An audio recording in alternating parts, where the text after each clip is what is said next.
نیک دل شہزادہ۔ مصر میں ایک نیک دل شہزادہ حکومت کرتا تھا۔ وہ تھا شہزادہ، مگر نہ تو اس میں شاہوں والا غرور تھا اور نہ ہی وہ جاؤ جلال۔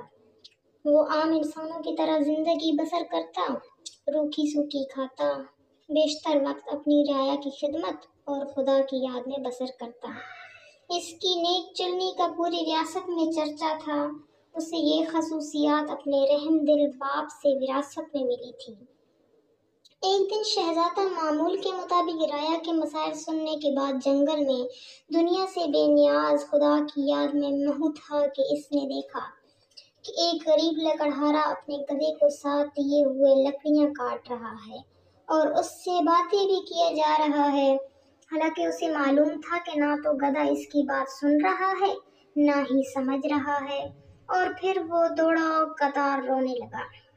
شہزادہ یہ دیکھ کر بہت حیران ہوا کہ لکڑہارا روزانہ لکڑیاں کاٹتا ہے، گدھے سے چند باتیں کرتا اور پھر پھوٹ پھوٹ کر رونے لگتا۔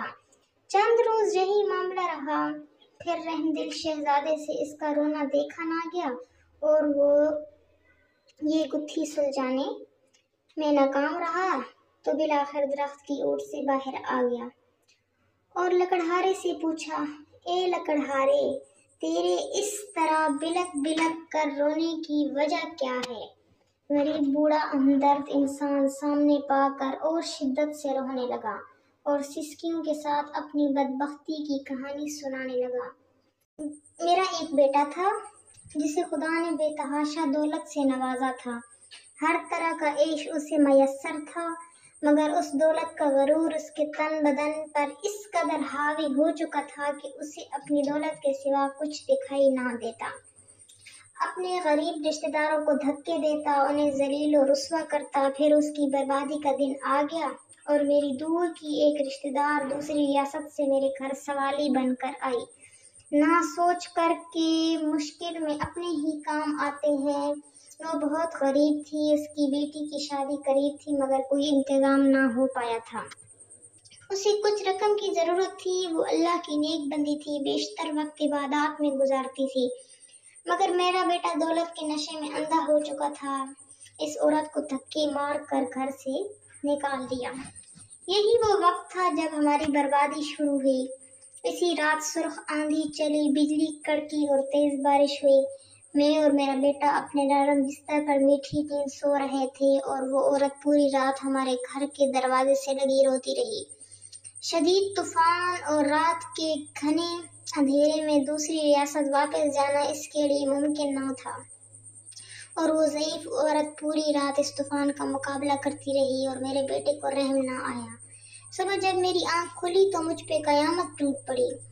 میرا بیٹا گدھے کی صورت اختیار کر چکا تھا، گھر کا سارا سامان آسمانی بجلی گرنے سے جل کر خاک ہو چکا تھا، سب کچھ برباد ہو گیا تھا۔ اس سب میں میرا یہ قصور ہے کہ میں نے اپنے بیٹے کو غرور و تکبر کرنے سے نہ روکا، برائی کی طرف بڑھتا ہوا گیا، کوئی قدم نہ روکا، اور اب یہ عالم ہے کہ جنگل میں لکڑیاں کاٹتا ہوں اور اپنے ہی بیٹے پر لاد کر بیچنے لے جاتا ہوں، اور اسی سے ہم باپ بیٹے کا گزارا چلتا ہے۔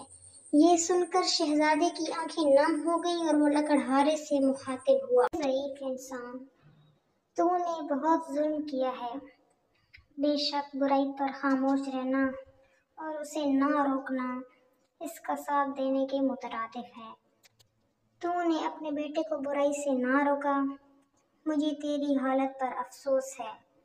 اب میں اپنی اس غریب رشتہ دار کی تلاش میں مارا مارا پھرتا ہوں، اس تلاش مجھے رلاتی ہے۔